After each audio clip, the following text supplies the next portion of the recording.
Well, here we go with the first example.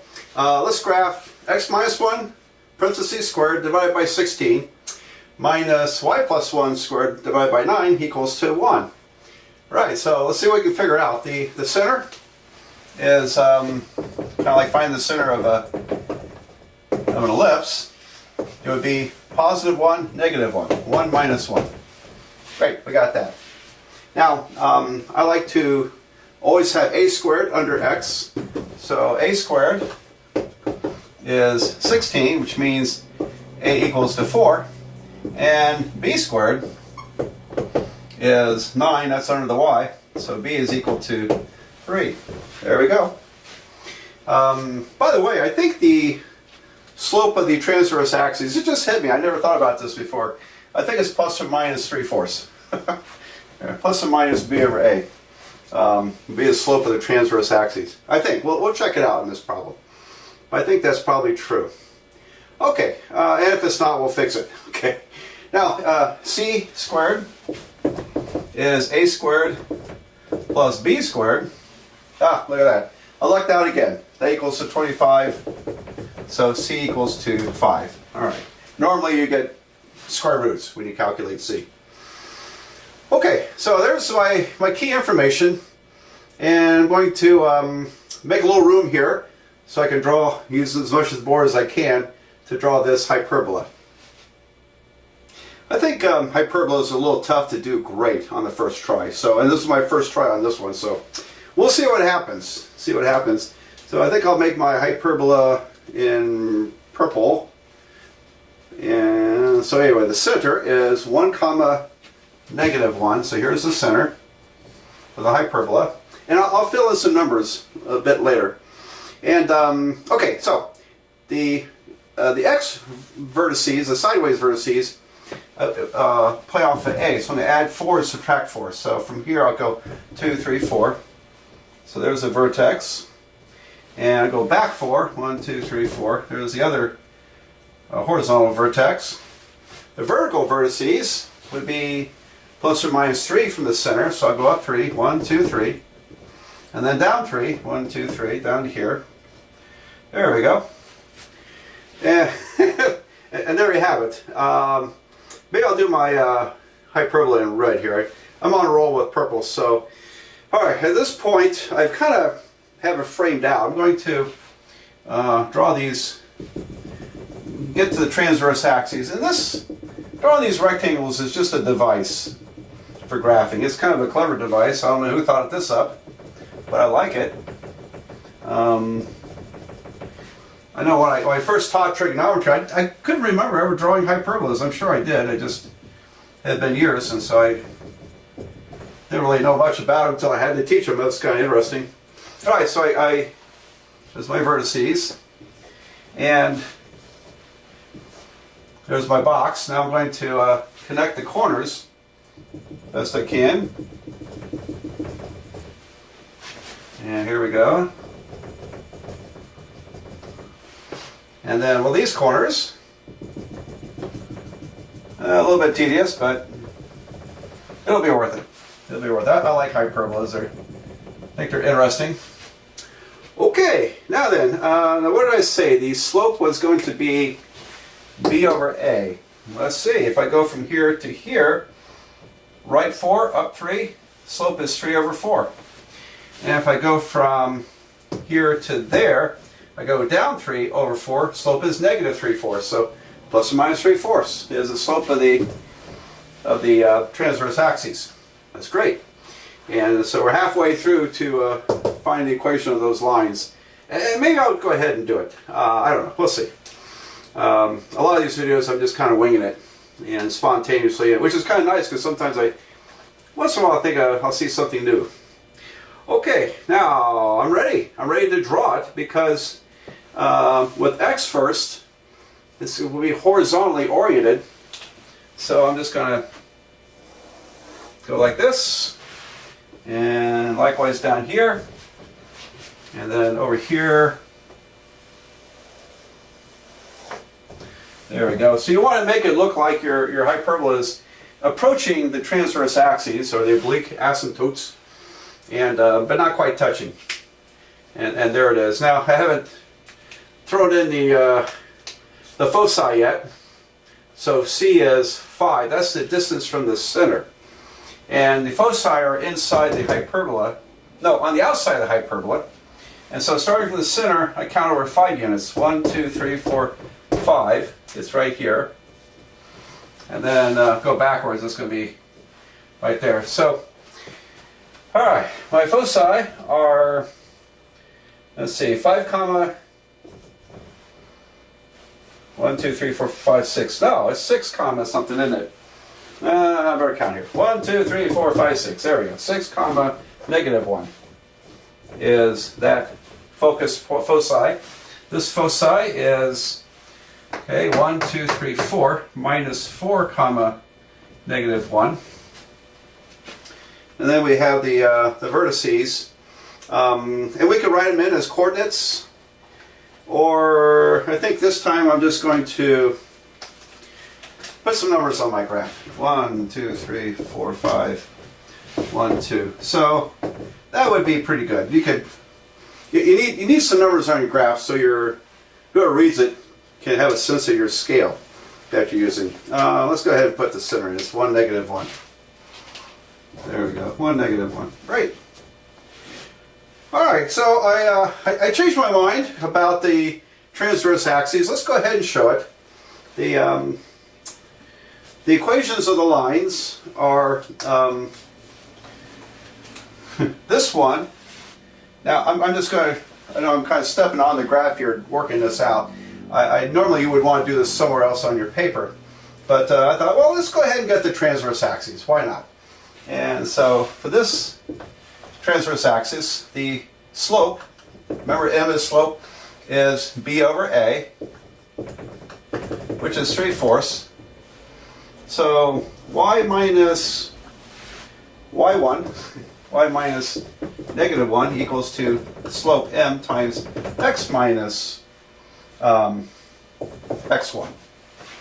All right, so we could use the transformation of this line from going through the origin, right 1 unit, that's why it's x minus 1, and down -1, y minus -1.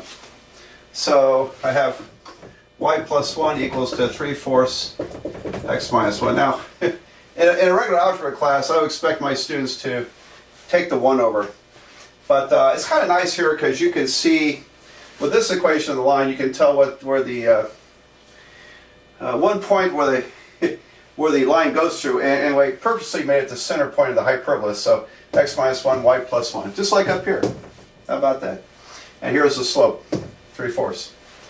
So maybe this is a lot faster than I ever knew, because I don't think I ever fiddled with this before. You would think after all these years I would have. This line, I bet it's y plus 1 equals minus 3/4 times x minus 1. And I'm kind of confident that it is, because each line goes to the center. So I'm kind of duplicating these numbers, those parentheses, and this will be -3/4. So the transverse axes. I think I have a new revelation here. So the transverse, I'll give it to you. Transverse axes. Their lines are y minus k equals to b over a, parentheses x minus h, and y minus k equal minus b over a, x minus h. So I'm always accused my h's and k's look a little too similar. These are k's and these are h's. H's with x. Alright, so I know I've really cluttered it up, but I don't want to do a lot of racing here. So looks like we can just write in the transverse axes. Isn't that wonderful? If we want to know them. And the other thing is, would that work with the vertically oriented hyperbolas? I think it does, but we'll check it out. We'll see if this works for when these are reversed. So I believe it. Intuitively, I think it does. So, all right, there it is, a beautiful hyperbola. So let's do another one. Well, let's look at this one. this graph, 4x squared minus 25y squared plus 8x plus 100y plus 4 equals 0. Now it's a hyperbola because we have a difference, not an addition but a subtraction in the x squared and y squared terms. Now it may appear that, well, x squared is first, then shouldn't it go this way? And you can't count on that. It turns out this problem is vertically oriented. Y squared will go first. So you'll see what happens as this unfolds. All right, let's see what we can do here. And so we have to use the completing the square technique in order to put this into a nice, wonderful format. So I'm going to, like before, I'm going to separate the x's and the y's. So 4x squared plus 8x, and I have minus 25y squared plus 100y. And I'm going to subtract 4. So on the right side it becomes minus 4. Okay. And then we're going to factor 4 out of the x terms. So 4 parentheses x squared plus 2x. And I'll leave a big space. And then minus 25. So I'm factoring out negative 25. So careful with the negatives there. You want to, inside the parentheses, you want positive x squared and positive y squared, but on the outside, one of these has to have a negative coefficient. Alright, so factor out minus 25 from 100. Well, okay, first of all, I have positive y squared, and then we'll have minus 4y. Because negative 25 times negative 4 is positive 100y. Alright, leave a big space, equals minus 4. And now for the completing the square part of it, we take half of 2, which is 1. So I'm going to add 1 squared and subtract 1 squared. And over here, take half of negative 4, which is negative 2, square that. Well, that's really 2 squared, so I'm adding 2 squared and subtracting 2 squared. So I didn't put the negative 2 parentheses there, because when you square it's going to be a positive, this term is going to be a positive 4 regardless. Alright, so let's see.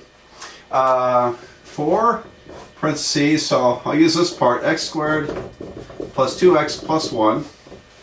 And then, okay, 4 times minus 1 is minus 4. So this term comes out as a subtraction. That's 1, so it's 4 times minus 1 is minus 4. Got that? Okay, minus 25. This factors, I'll take out this part. I have y squared minus 4y. Alright, try that again. And then plus 4. But I also have minus 4. Minus 25 times minus 4 is plus 100. That equals to negative 4. Alright. So, let's see what we got here. This is going to be x plus 1 times x plus 1, so that's just 4 parentheses x squared. Nope, no it's not. 4 parentheses x plus 1 squared. And then minus 25 parentheses, this is y minus 2 times y minus 2, so that's y minus 2 squared. And then on the right side, I have this negative 4. I'll add 4, and I will subtract 100. So we end up with 4 parentheses x plus 1 squared minus 25 parentheses y minus 2 squared equals to negative 100. Okay, now our last step will be to turn this into 1. Well, to turn that into 1, I have to divide by negative 100, don't I? And dividing by the negative number is going to make the y's a plus and the x's a minus. So I end up reversing the x squared minus y squared. It'll be y squared minus x squared. All right, so let me write it up here. I'll show you what I'm talking about in case you don't quite see it. Over here in the x's, 4 goes into here, negative 25. So I have 25 in the denominator and I put the negative out here. So now I'm subtracting the x's. And then likewise here, these two negatives will cancel. 25 goes in 104 times, so I have y minus 2 squared over positive 4. So that goes first. So you got to be careful there. When you get positive 1 there, that should tell you the order of the terms. So with the y squared first, this hyperbola is going to be vertically oriented, like so. Okay. All right. Now then, the center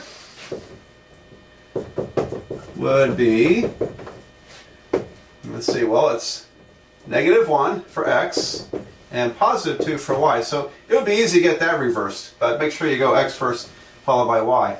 Center is -1, 2. A squared is under the x's. That's 25. So a is equal to 5.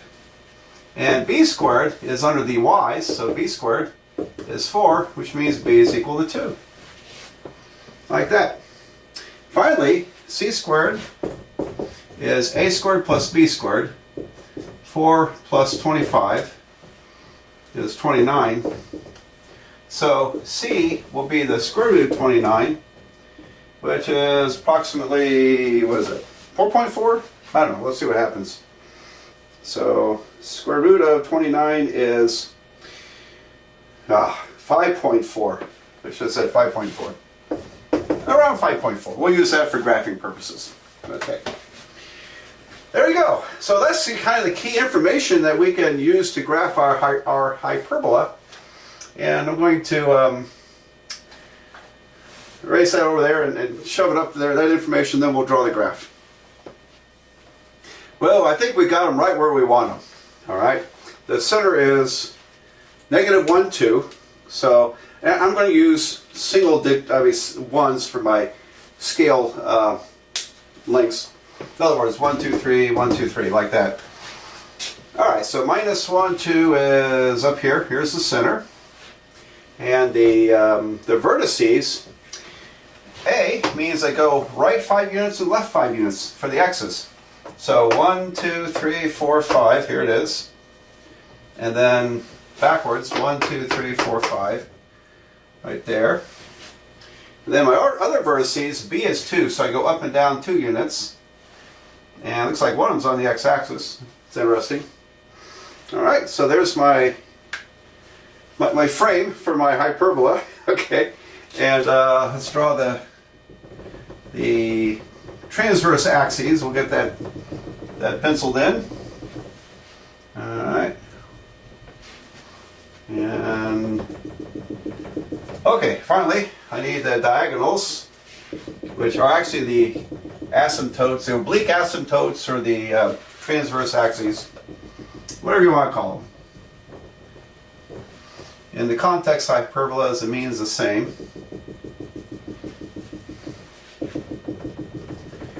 Alright, one more little piece here. Great. And the slope is 2/5. B over A, 2/5. So I could write the equations of the transverse axes. Let me see, this one's going to be y minus 2 equals 2/5, parentheses x plus 1. How about that? And then this transverse axis is y minus 2 equals minus 2/5 x plus 1. That's kind of sloppy here. I think my purple pen is getting a little mushy too, so let's see. I don't see another one around here. All right, I'll give it one more shot. Y minus 2 equals minus 2/5, parentheses x plus 1. Can you see that? Get out of the way. All right, so that's y minus 2 equals negative 2/5, parentheses x plus 1. A little sloppy there, but I'm kind of jammed in the corner with this. Okay, so there's the transverse axes, in case you want to know. Mine's not terribly wonderful here. I think I'm going to, I'll tell you what, you might just erase this. I'm going to fix my diagonal. It's don't look very healthy to me. Alright, so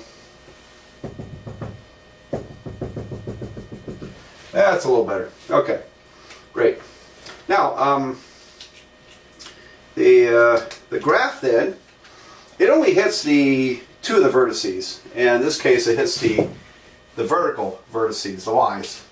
And so this one's kind of flattened out.